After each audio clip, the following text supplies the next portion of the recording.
ng mabuting salita. Ano ang mabuting salita? Yan yung salita ng Diyos.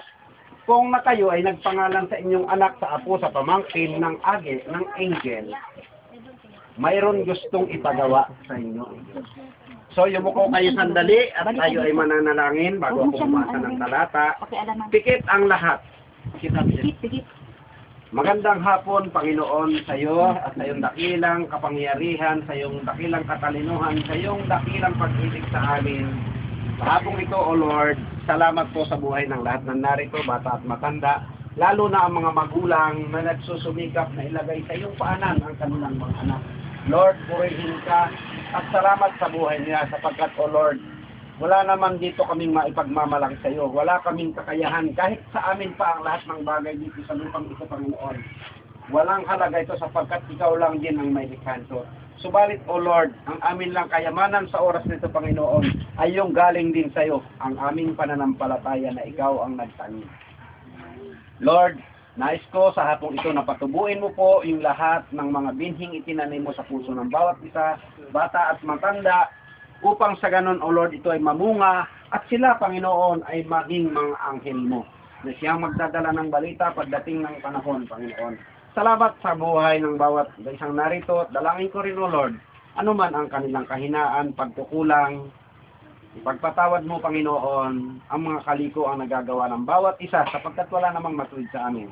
Linisin mo ang bawat isa upang maging karapat-dapat sa iyo, Panginoon, at linisin mo kami, Panginoon, sa pamamagitan ng dugo ng iyong anak na si Jesus upang kami naman ay makalapit sa iyong paanan, Panginoon.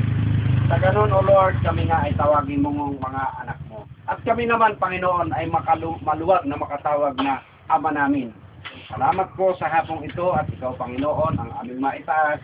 Higit sa lahat, Panginoon, isa ring karagdagang panalangin namin sa iyo.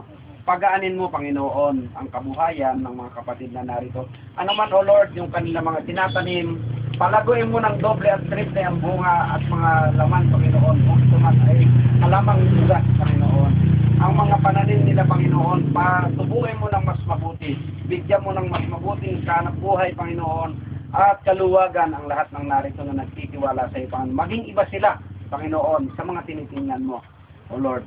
At dalangin ko, Panginoon, ang kanilang mga pananim na ito ay ingatan mo rin, maging ang kanilang sambayan. Ang kanilang mga mahal sa buhay, Panginoon, na hindi namin kapiling dito sa oras na ito.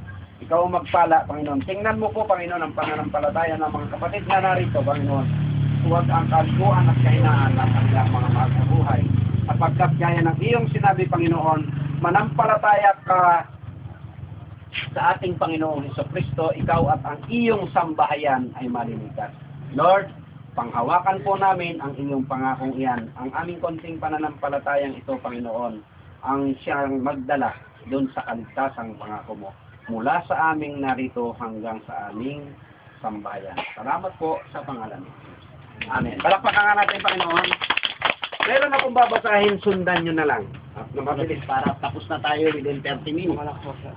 Sa susunod na Sabado, mag-invite kayo, ganito. Kung paano yung anghel na nag-i-entertain, nag-i-imbita rin siya. Nasa Bible siya. So, yung mga anghel, pag nasa dalidami mo na to, alam nyo, pag mga kapatid, pag tuloy-tuloy kayo sa salita ng Panginoon, gusto mo lahat na makita mo, kahit kaaway mo, maligtas. Nakita nyo? Hindi nyo matis minsan, pagka meron kang isang baldi kang mani, hindi mo matis na hindi bigyan yung kapitbahay dahil gusto mo matikman din yung kanyang ano. May giniling kang mais, gusto mong bigyan kasi sa puso mo, gusto mong matikman din yan, yung natitikman mo. Kung maaari, bigyan mo lahat, kahit minsan naiinis ka eh. Sa kapitbahay mo gusto mo pa rin bigyan. Kasi yung ganong ugali, galing iyan sa Diyos. Pero higit sa lahat, ang gusto kong sabihin sa inyo ay ganito. Pinakamahalaga na inyong maging daladala ay hindi lang pagkain sa bibig o sa physical, kundi yung pagkain ng kaluluwa sapagkat yan nakasalalay yung kaligtasan ng kapitbahay natin. Nakita nyo? Ng kapatiran natin, ng mahal natin sa buhay. Amen? Amen. Babasa ako ng isang talata.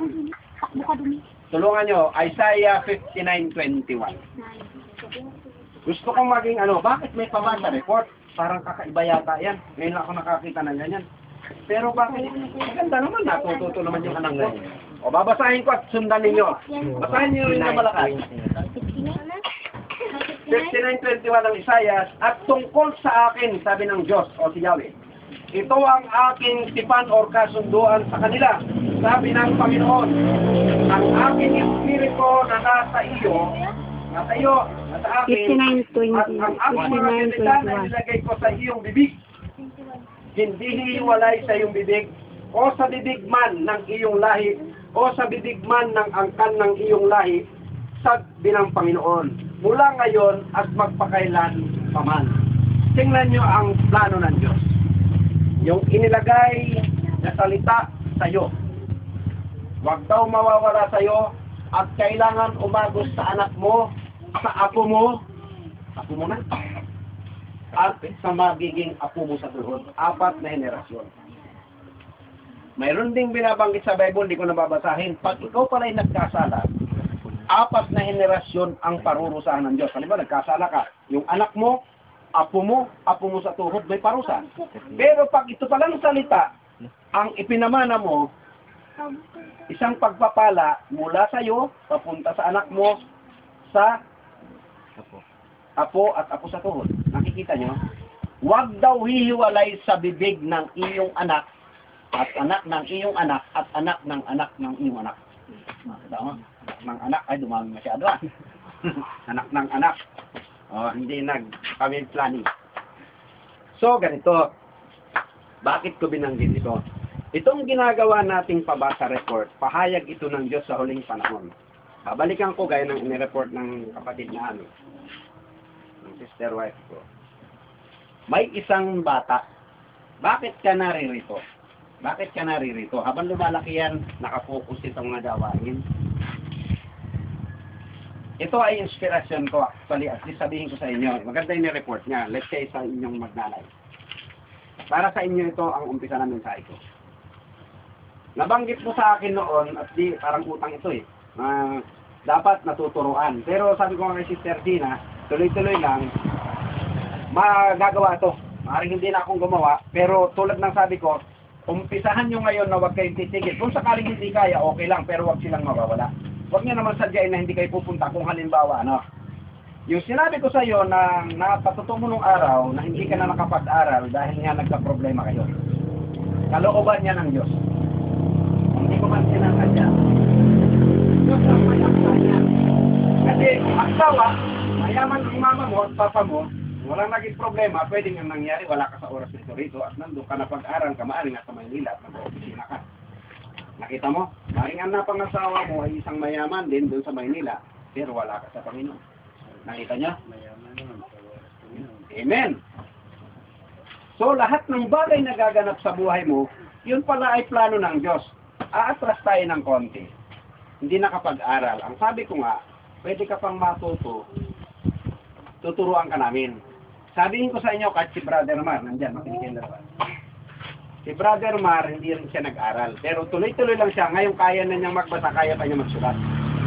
At ito ang sinasabi ko, kahit dapat tuloy-tuloy, sila mismo ang magtuturo sa iyo, gaya ng sinabi. Yung bagay, halimbawa, ako naman, nag-aral naman ako ng high school, naka-college ako. Pero may bagay akong hindi alam pa rin. Sino ang nagtuturo sa akin? Hindi ikaw. Yung aking anak. Yung marunong.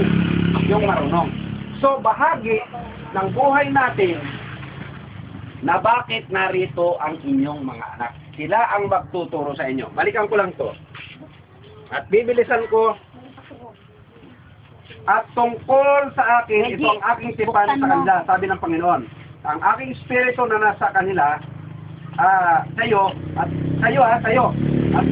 ang aking mga salita na inilagay ko sa iyong bibig, hindi hihiwalay. Dapat tuloy-tuloy ito. Hindi hihiwalay sa iyong bibig o sa bibig man ng iyong lahi. O sa bibig man na angkad ng iyong lahi. Nakita nyo? Sabi ng Panginoon, mula ngayon at magpakailanman. Ngayon, yung talata, Deuteronomy 6:7, sabi. Dito papasok yun paunti-unti. Baliktad na to Hindi na, halimbawa, ang natuto itong bata, nauna. Dahil siya nag-aaral, hindi ka nang pag-aral. Babalik na rin niya ng Diyos. parang lalabas siya ang nanay at ikaw ang anak. Sa Panginoon, hindi niya tinitingnan kung sino matanda. Ang tinitingnan niya, yung mas malago sa kanya. So, kahit yung batang natutulog na yan, pag tuloy-tuloy lang, bukas makalawas yan ang tuturo sa'yo. So, ganito. Sa Deuteronomy 6:7, eto na. At iyong ituturo ng buong sikap sa iyong mga anak. At iyong sasalitain tungkol sa kanila pagka ikaw ay nakaupo sa iyong bahay at pagka ikaw ay lumalakad sa daan, pagka ikaw ay nahiga at pagka ikaw ay bumabangon. Ibig sabihin, bakit may pabasa report tayo? At inibabaybay ko ng konti. Sulat mo kung may notebooks ko, sana nabigyan. Ibali, bibigyan kita ng notebook. Ikaw, brother Marcel. Huwag na kayong tumingin sa akin yung iba, yung dalawa lang. Walang pera. Sulat mo pa. Dalawa lang bibigyan ko muna. Magtuturo ako sa inyo ng gagawin nyo. Sulat nyo to. Sulat mo, Sister Angel. Bigyan mo ng isang booklet siya sa likod ng sulat ko. Ituturo ko sa inyo itong PDT. Sino nakakaalam ng PDT? Pakita ang kamay. PDT. FDT. Susulat ko, ang ibig sabihin ng FDT is Family Devotional. Ang ibig sabihin nito, English kasi ito, pero at least paliwanag ko. Ito raw ay pagdedemosyon, oras ng pagdedemosyon ng pamilya. Dito yung pabasa report. Yung pabasa report, alam niyo bang nakikipag-usap kayo sa Diyos? Yan, hindi siya laro. Nakikipag-usap na kayo sa Diyos pag tinanggap niyo yung mensaheng ganito sa bahay. Tulad naman ng binanggit ni Brother RJ, kung nakikita niyong mali, huwag niyo lang tatanggapin. Tuloy lang kayo. Paano mo naman malalamang mali? Itingnan mo sa Bible. Kung totoo o hindi yung sinasabi ng lahat. Kasi ang dali namang sabi, mali yan. Yun, mali. Yan, mali. Pero walang ebidensya, kailangan kayo mismo ang makakita na totoo. Pag sinabi ba sa'yo, ay, Sister Emily, nawala yung kalabaw mo. Ah, nawala ba? Naniwala ka na kaagad. Titingnan mo kung takalagan nakawala yung kalabaw mo. Di ba? Hindi nagwawala ka agad. Kung may ibang tao, papatay ako pag nawala yung kalabaw ko. Pero kailangan alamin mo, ay, hindi naman pala. Pinatunayan mo, ganun din sa Bible. Kung totoo yung sinasabi ng mga ngaral, sisiguraduhin mo. Di ba? So, yan yung pabasa report, natututo yung batang madisiplina kahit sa bahay lang. Nakikita nyo? Bukod pa ron sa bata, nararamdaman niya, masaya siya. Kasi marami tayong gagawin, tanda nyo. Pag yung bata nasanay ng madisiplina sa inyo, madali mong utosang mag-igib. Jeremy, o gano'n ba? Tama ba? Madaling mag-igib, magsaing, maghugas ng plato, mabilis. Pag yung bata ay tuloy-tuloy. Ngayon, hindi lang sa gawaing bahay kung hindi gusto niya sa Panginoon. Nakikita nyo? Pambata lang tingnan to, pero lahat tayo bata lang sa tingin ng Panginoon, kaya walang pwede magmalaki. Itong family devotional time, inihahandog ninyo sa Diyos araw-araw ang inyong anak, yung mga nagpapabasa report. Hindi pag linggo lang, hindi pag Sabado lang, o pag gusto mo lang. Sa iba, pag may patay, pag may kakasal, pag mayroong bibinyagan, pag may gano'n lang. Inihahandog yung pamilya. Pero ang tunay na paghahandog, nakatalata ito sa Bible, araw-araw niyong iahandog ang iyong sambahayan sa Diyos. Nakita nyo? Para sila ay maging anghel, nakatagapagdala ng balita ng Diyos. Okay, number 2. Ang CDT, dito tayo papasok. Bagamat ano to, ang CDT ay couple, ito yung mag-asawa. Devotional, sulat nyo lang ha. Tapos tanong ka na yung time. Medyo ituturo ko sa inyo ng mabilis to, mga nanay, mga ate, kuya. Yung sa mga mag-aasawa, baka bigla ka mag-asawa, Brother Michael, at least alam mo na. Asawa ka na. Meron na.